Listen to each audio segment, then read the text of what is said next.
నమస్తే, నేను Priyanka. Welcome to పూరా లోకల్. ముందుగా హెడ్లైన్స్. కాంగ్రెస్ మా గెలుపును జీర్ణించుకోలేకపోతుంది. సమాధానం చెప్పే ధైర్యం లేకనే వాకౌట్ చేశారన్న మోదీ. ఢిల్లీకి బయలుదేరిన సీఎం రేవంత్ రెడ్డి. కేబినెట్ విస్తరణను ఫైనల్ చేయనున్న ఏఐసీసీ. హస్తం గూటికి చేరిన కె కేశవరావు. కండువా కప్పి ఆహ్వానించిన ఖర్గే, రాహుల్. ప్రజాపాలన అంటే క్రిమినల్ కేసులు పెట్టడమేనా? కౌశిక్ రెడ్డిపై అక్రమ కేసు నమోదు చేశారన్న హరీష్ రావు. డీటెయిల్స్ చూస్తే, అసెంబ్లీ ఎన్నికల్లో రైతులకు హామీ ఇచ్చిన మేరకు కాంగ్రెస్ సర్కార్ 2 లక్షల రూపాయల రుణమాఫీకి కసరత్తు చేసింది. రుణమాఫీపై రాష్ట్ర డిప్యూటీ సీఎం భట్టి విక్రమార్క కీలక వ్యాఖ్యలు చేశారు. అసెంబ్లీ ఎన్నికల్లో హామీ ఇచ్చిన మేరకు ఏకకాలంలో 2 లక్షల రూపాయల రుణమాఫీ త్వరలోనే చేస్తామని చెప్పారు. 15 ఆగస్టులోపు ఏకకాలంలో 2 లక్షల రూపాయల రుణమాఫీ చేసి తీరుతామని ఇప్పటికే సీఎం రేవంత్ రెడ్డితో పాటు మంత్రులు చెప్పిన విషయం తెలిసిందే. ఇక అనుకున్న సమయం కంటే ముందే 6 గ్యారంటీలు అమలు చేశామని భట్టి అన్నారు. గత బీఆర్ఎస్ ప్రభుత్వం 1 లక్ష రూపాయల రుణమాఫీ చేస్తామని చెప్పి 5 ఏళ్లలో కూడా చేయలేదని, అధికారంలోకి వచ్చి 6 నెలలు కాకముందే రుణమాఫీ ఎప్పుడు చేస్తారని మమ్మల్ని అడుగుతున్నారని ఫైర్ అయ్యారు. కేసీఆర్ సర్కార్ తీసుకొచ్చిన రైతు బంధు స్కీమ్ పేరును రైతు భరోసాగా మార్చామని తెలిపారు. 5 ఏళ్లు 1 లక్ష రూపాయలు రుణమాఫీ చేస్తామని అధికారంలో నడిచి 5 ఏళ్లు పూర్తయితే కూడా ఆ 1 లక్ష రూపాయలు కూడా రుణమాఫీ చేయనటువంటి టీఆర్ఎస్ నాయకత్వం, కాంగ్రెస్ ప్రభుత్వం రుణమాఫీ ఇంకా చేయట్లేదని అరిసి గీ పెడతా ఉన్నారు. మీరేం అరవాల్సిన అవసరం లేదు, గీ పెట్టాల్సిన అవసరం లేదు. కాంగ్రెస్ పార్టీ ప్రభుత్వం ప్రజలకి మేము ఇచ్చినటువంటి వాగ్దానాన్ని తూచా తప్పకుండా అమలు చేయాలనేటువంటి అంకిత భావంతో మేము ఉన్నాం. ప్రజల కోసం తప్పనిసరిగా త్వరలోనే ఆ శుభవార్త కూడా వింటాం.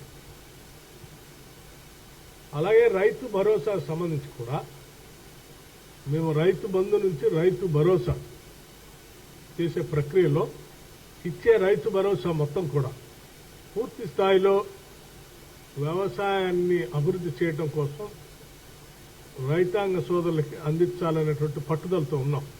అయితే మేము ఇచ్చేటువంటి ప్రతి పైసా, మేము ఈ పథకాల ద్వారా ప్రజలకి అందించేటువంటి స్కీమ్స్ ద్వారా ఇచ్చేటువంటి ప్రతి రూపాయి కూడా ప్రజలకు సంబంధించిందే.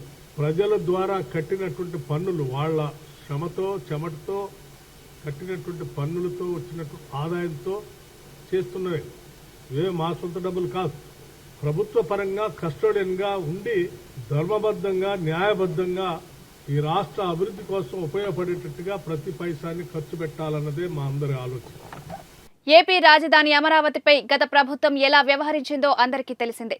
ఇప్పుడు ఆ ప్రభుత్వం విస్మరించిన అంశాలను వివరిస్తూ రాజధానికి సంబంధించిన శ్వేతపత్రాలను ఏపీ సీఎం చంద్రబాబు నాయుడు విడుదల చేశారు. ప్రస్తుత పరిస్థితిని వివరిస్తూ పవర్ పాయింట్ ప్రెజెంటేషన్ ఇచ్చారు. రాష్ట్ర విభజన జరిగితే అమరావతిని రాజధానిగా చేసుకుంటామని అనుకోలేదన్నారు. ఏపీ పునర్వ్యవస్థీకరణలో భాగంగా విజయవాడ, గుంటూరు మధ్య క్యాపిటల్ ఉండాలని ఆనాడు నిర్ణయించామన్నారు. అందుకు అప్పటి మంత్రివర్గం కూడా ఆమోదించిందని చెప్పారు. అసెంబ్లీలో ప్రతిపక్ష నేత జగన్మోహన్ రెడ్డి సైతం అమరావతిని రాజధానిగా ఒప్పుకున్నారని గుర్తు చేశారు. ఒక రాష్ట్ర రాజధాని అమరావతికి ఉన్న సౌలభ్యం దేశంలో ఏ రాష్ట్రానికి లేదని చంద్రబాబు వివరించారు. ఎవ్వరు కూడా మరీ ఇలాంటి మెంటల్ ఫెలోస్ వస్తే తప్ప ఇంతవరకు ఇండియా చరిత్రలో రాజధాని మారుస్తా అన్నాడు ఎవడు లేడు. స్వతంత్రం వచ్చిన తర్వాత ఎవరన్నా ఉన్నారా? నాకు తెలియదు, మీరు చెప్పాలి. నేను కూడా 45 ఏళ్ళు రాజకీయాల్లో ఉన్నా, at the helm of affairs లో ఉన్నా. నేను ఎవరిని చూడలా. First time I'm seeing a different politician. మీరందరూ అర్థం చేసుకోవాలి. ఎవడు రాలా. అలాంటి తిక్క వాళ్ళ దగ్గర, పిచ్చోళ్ళ దగ్గర కూడా రాష్ట్రాన్ని కాపాడడానికి ఏం చేయాలో ఆలోచించాలి. ఇప్పుడు not only for Andhra Pradesh, it is a case study for the country. దేశానికి కూడా ఒక కేస్ స్టడీ ఇది. ఇప్పుడు రెండోది, ఓసారి బాధేస్తుంది. నా ఇంటెన్షన్స్ ఆర్ గుడ్. ఓసారి నా ఇంటెన్షన్స్ ప్రజలు అర్థం చేసుకునేట్టుగా నేను చెప్పలేకపోవడం కూడా నా తప్పు కావచ్చు. లేకపోతే వాళ్ళు కూడా ఓసారి ఎమోషనల్ గా డిస్టర్బ్ కావచ్చు. అల్టిమేట్ గా రిజల్ట్ ఇస్ సేమ్. నేను సఫర్ అయ్యా, రాష్ట్రం సఫర్ అయింది, అందరం సఫర్ అయ్యాం.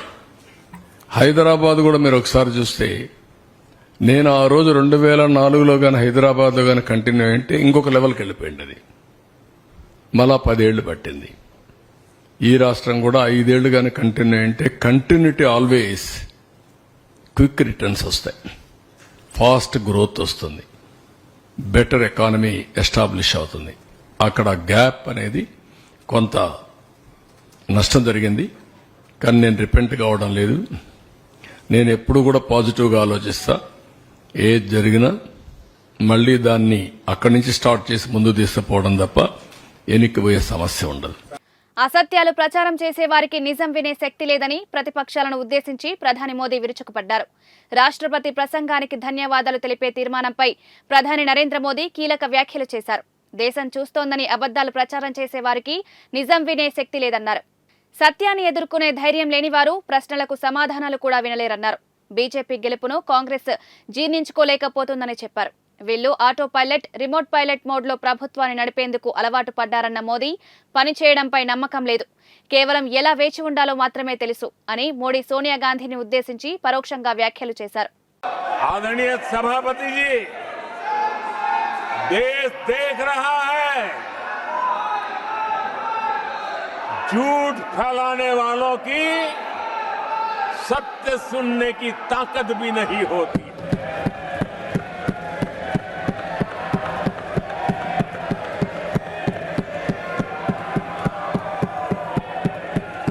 जिनका सत्य से मुकाबला करना, इसके लिए जिनके हौसले नहीं है, वो बैठ करके इतनी चर्चा के बाद उन्होंने उठाए हुए सवालों के जवाब भी सुनने की हिम्मत नहीं है। इन्होंने ये अपर हाउस को अपमानित कर रहे हैं। इस अपर हाउस की महान परंपरा को अपमानित कर रहे हैं। आदरणीय सभापति जी, देश की जनता ने हर प्रकार से उनको इतना पराजित कर दिया है कि अब उनके पास गली मोहल्ले में चीखने के सिवाय कुछ बचा नहीं।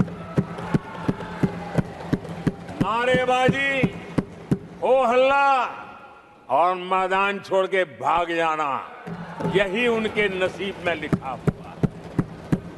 మోదీ రాజ్యసభలో కీలక వ్యాఖ్యలు చేశారు. మణిపూర్లో శాంతి నెలకొల్పడానికి మా వంతు ప్రయత్నం చేస్తున్నామని ప్రధాని మోదీ అన్నారు.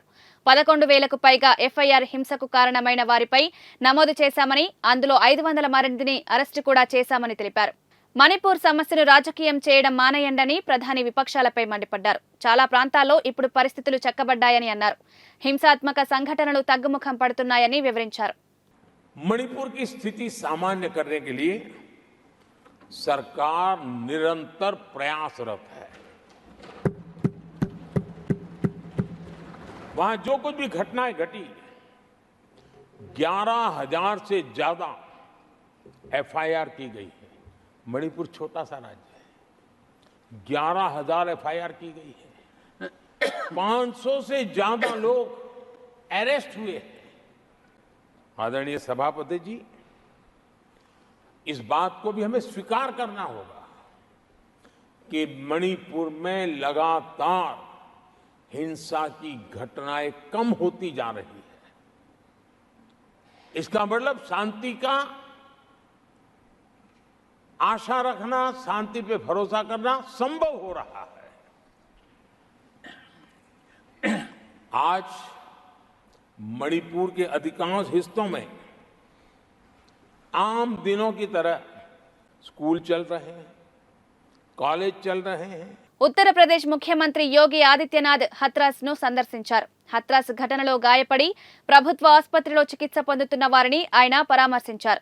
ఇది ప్రమాదమా లేదా కుట్రనా అని నిర్ధారించడానికి సమగ్ర విచారణకు సీఎం యోగి ఆదేశించారు. హత్రాస్ ఘటనలో నిజానిజాలను వెలికితీసేందుకు రాష్ట్ర ప్రభుత్వం కట్టుబడి ఉందని సీఎం స్పష్టం చేశారు. ఇలాంటి ఘటనపై సంతాపం వ్యక్తం చేయకుండా ప్రతిపక్షాలు రాజకీయాలు చేయడం చాలా దురదృష్టకరమని సీఎం అభిప్రాయపడ్డారు. హత్రాస్ దోషులను కఠినంగా శిక్షిస్తానని సీఎం హెచ్చరించారు.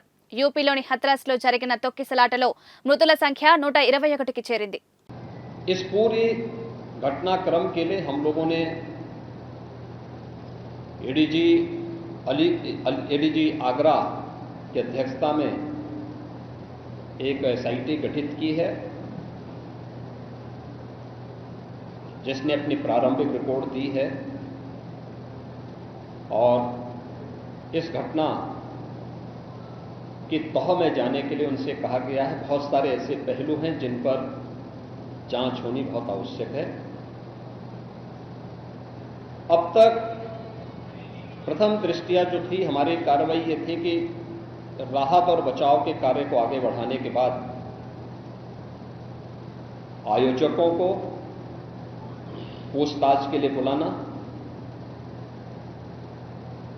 घटना के बारे में, हादसे के कारणों के बारे में उनसे भी पूछताछ करना और फिर घटना की लापरवाही और जिम्मेदारों की जवाबदेही भी इसके लिए तय करना, जिसके लिए पहले से ही एफआईआर यहां पे दर्ज हो चुकी है। इसके लिए कार्रवाई आगे बढ़ रही है। हम लोग इस बात को किसी भी प्रकार से डिनाई नहीं कर सकते कि इस प्रकार की घटना केवल एक हादसा नहीं होता है। अगर हादसा भी है तो उसके पीछे कौन जिम्मेदार है, और अगर वह घटना घटित हुई है तो इसके पीछे हादसा नहीं तो साजिश किसकी है, कौन इसके पीछे है। इन सभी पहलुओं को लेकर के राज्य सरकार ने तय किया है कि हम इसका एक जुडिशियल इंक्वायरी भी करवाएंगे और जुडिशियल इंक्वायरी हाईकोर्ट के एक रिटायर्ड जज की अध्यक्षता में होगी, जिसमें प्रशासन और पुलिस के भी रिटायर्ड सीनियर अधिकारियों को रख करके इस पूरी घटना की तह में जाकर के जो भी इसके लिए दोषी होगा उन्हें इसकी सजा देना और इस प्रकार की घटना की पुनरावृत्ति न हो, इनके बारे में एक सुझाव और एक एसओपी उनके माध्यम से बनाई जा सके। కౌశిక్ రెడ్డిపై క్రిమినల్ కేసు నమోదు చేయడాన్ని ఖండిస్తున్నామని, ప్రజాపాలన అంటే అక్రమ కేసులు బనాయించి మోయించడమేనా అని మాజీ మంత్రి బీఆర్ఎస్ నేత హరీష్ రావు ప్రశ్నించారు. హుజురాబాద్ ఎమ్మెల్యే పాడి కౌశిక్ రెడ్డిపై క్రిమినల్ కేసు నమోదైన దానిపై ఆయన కాంగ్రెస్ ప్రభుత్వంపై ఫైర్ అయ్యారు. డీఈఓను వెంటనే సస్పెండ్ చేయాలని పాడి కౌశిక్ రెడ్డి నిరసన తెలుపుతున్న ఫోటోను పోస్ట్ చేశారు. దీనిపై హుజురాబాద్ బీఆర్ఎస్ ఎమ్మెల్యే పాడి కౌశిక్ రెడ్డిపై క్రిమినల్ కేసు నమోదు చేయడాన్ని తీవ్రంగా ఖండిస్తున్నామని, ప్రజల సమస్యలను జెడ్పీ సమావేశం దృష్టికి తీసుకురావడమే కౌశిక్ రెడ్డి చేసిన తప్ప అని మండిపడ్డారు. మెదక్ బీజేపీ ఎంపీ రఘునందన్ రావు కాంగ్రెస్ ప్రభుత్వ వైఖరిపై అసంతృప్తి వ్యక్తం చేశారు. అసెంబ్లీ ఎన్నికల ప్రచారంలో డిసెంబర్ 9న తెలంగాణ రాష్ట్రంలోని ప్రతి రైతుపై ఉన్న 2 లక్షల రూపాయల రుణమాఫీ చేస్తామని అధికారంలోకి వచ్చారు. కానీ ఎన్నికల్లో గెలిచిన తర్వాత రుణమాఫీ చేయలేదన్నారు. ఇప్పుడు ఆగస్టు 15 లోపు రుణమాఫీ చేసి తీరుతామని చెబుతున్నారు. కానీ తాజాగా రుణమాఫీపై కమిటీ వేసి ఎవరికి చేయాలో ఎవరికి చేయకూడదో పరిశీలిస్తామంటూ కబుర్లు చెబుతున్నారని ఎంపీ రఘునందన్ ఫైర్ అయ్యారు. తెలంగాణ రాష్ట్ర రైతులా ఉండి భూమి ఉన్న ప్రతి రైతుకు రుణమాఫీ చేయాలని ఆయన డిమాండ్ చేశారు. కాంగ్రెస్ పార్టీ అధికారం కోసం మోసపూరిత హామీలు ఇచ్చిందని, కాంగ్రెస్ పార్టీకి చెందిన వారి వల్లే రైతు ప్రభాకర్ ఆత్మహత్య చేసుకున్నాడని ఆరోపించారు. 4 మేస్త్రీలు పెట్టుకుంటే నేనే గుంపు మేస్త్రిని అవుతా అని చెప్తాడు. మరి ఆ గుంపు మేస్త్రి గారికి కింద గైడెన్స్ ఇస్తున్న వాళ్ళు ఎందుకు కరెక్ట్ గైడెన్స్ ఇస్తలేరో నాకు తెలియదు. 200 యూనిట్లు అంటే క్లియర్ కనబడుతుంది. 1 నుంచి 200 యూనిట్లు కాని వాళ్ళందరికీ ఫ్రీ ఇవ్వాలి. దానికి పెద్ద క్యాలిక్యులేటర్లు, కంప్యూటర్లు, సోనియమ్మలు, రాహుల్ గాంధీలు, ఆక్స్ఫర్డ్లో చదువుకున్న మేధావులు అవసరం లేదు. ఎవరికైనా ఏ ఇంటికి పోయినా ఎన్ని యూనిట్లు కాలిందో ఆడ మీటర్ చూసి చెప్తారు. కాబట్టి 200 ఇస్తామని చెప్పి 200 యూనిట్లకు కూడా ఇవ్వకపోవడం అనేది దురదృష్టకరం. వీళ్ళు అడుగులు తడబడుతున్నాయి. కేవలం అధికారంలోకి రావడానికి ఆగమాగం మాట్లాడిర్రు, నోటికొచ్చింది మాట్లాడినరు.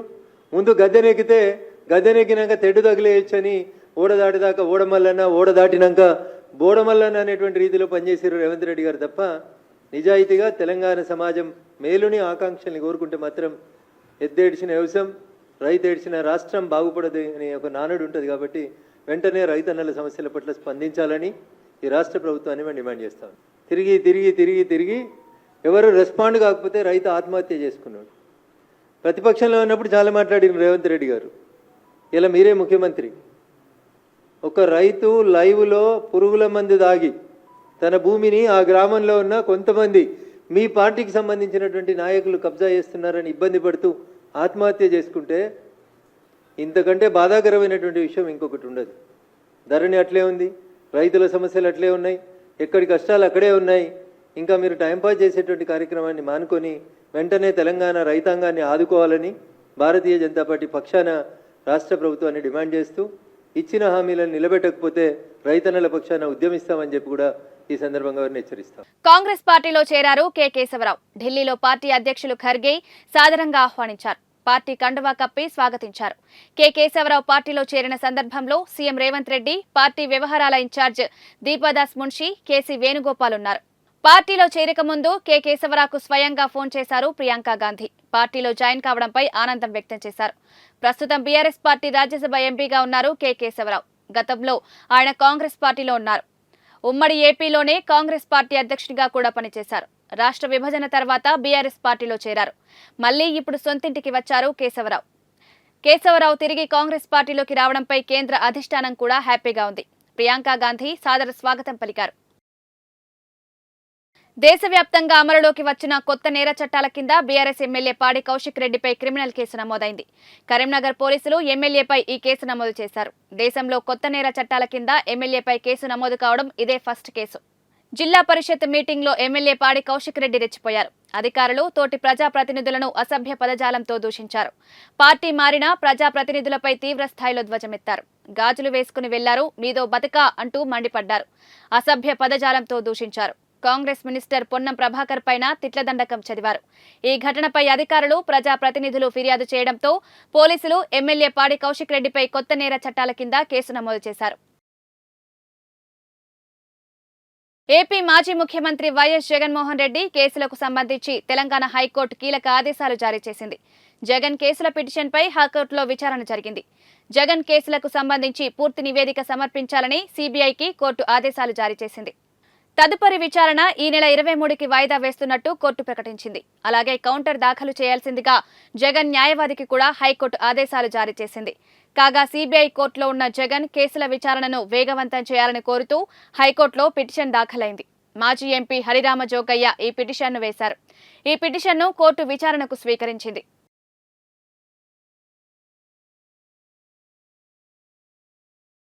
ఢిల్లీ లిక్కర్ ఈడీ కేసులో ఈ నెల 25 వరకు కవిత జ్యుడిషియల్ కస్టడీని పొడిగించడం జరిగింది. ఇవాల్టితో ఎమ్మెల్సీ కవిత జ్యుడిషియల్ కస్టడీ ముగిసింది.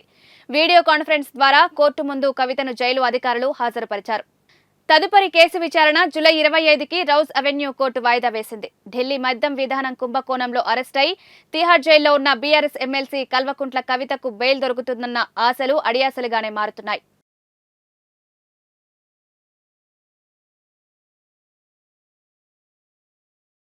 ఎక్సైజ్ పాలసీ స్కామ్ కు సంబంధించిన మనీ లాండరింగ్ కేసులో ఢిల్లీ ముఖ్యమంత్రి అరవింద్ కేజ్రీవాల్ జ్యుడిషియల్ కస్టడీని రౌజ్ అవెన్యూ కోర్టు ఈ నెల 12 వరకు పొడిగించింది.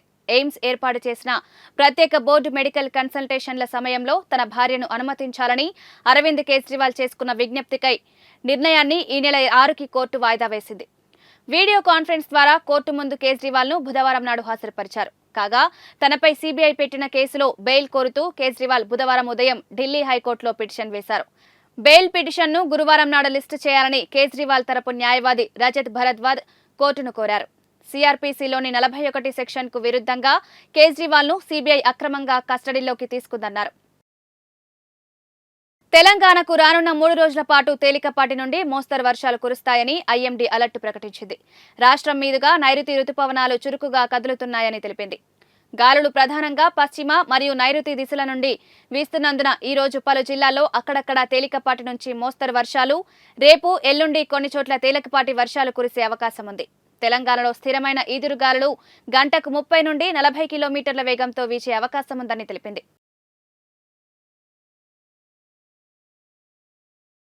దేశీయ స్టాక్ మార్కెట్లు సరికొత్త రికార్డుల దిశగా దూసుకువెళ్లాయి. సెన్సెక్స్ తొలిసారి 80,000 మైలురాయిని చేరుకుంది. నిఫ్టీ కూడా జీవన కాల గరిష్టాన్ని టచ్ చేసింది. బ్యాంకింగ్, ఫైనాన్స్ సెక్టర్ షేర్లు రాణించడంతో పాటు అంతర్జాతీయ మార్కెట్ల నుంచి సానుకూల అంశాల కారణంగా లాభాలతో ప్రారంభమైన సెన్సెక్స్ రోజంతా అదే జోరును కొనసాగించింది. చివరకు 545 పాయింట్ల లాభాన్ని నమోదు చేసింది. నిన్నటి ముగింపుతో పోల్చుకుంటే దాదాపు 600 పాయింట్ల లాభంతో 80,013 వద్ద రోజును ప్రారంభించిన సెన్సెక్స్ రోజంతా లాభాల్లోనే కదలాడింది. 80,074 వద్ద లైఫ్ టైం హైని టచ్ చేసింది. ఆ తర్వాత కిందకు దిగి వచ్చినప్పటికీ తర్వాత మళ్లీ కోలుకుంది. చివరకు 545 పాయింట్ల లాభంతో 79,986 వద్ద రోజును ముగించింది. ఇక నిఫ్టీ కూడా అదే బాటలో పయనించింది. 24,390 వద్ద జీవన కాల గరిష్టాన్ని టచ్ చేసింది. చివరకు 162 పాయింట్ల లాభంతో 24,286 వద్ద స్థిరపడింది. ఇవి అప్డేట్స్. కీప్ వాచింగ్ పూరా లోకల్.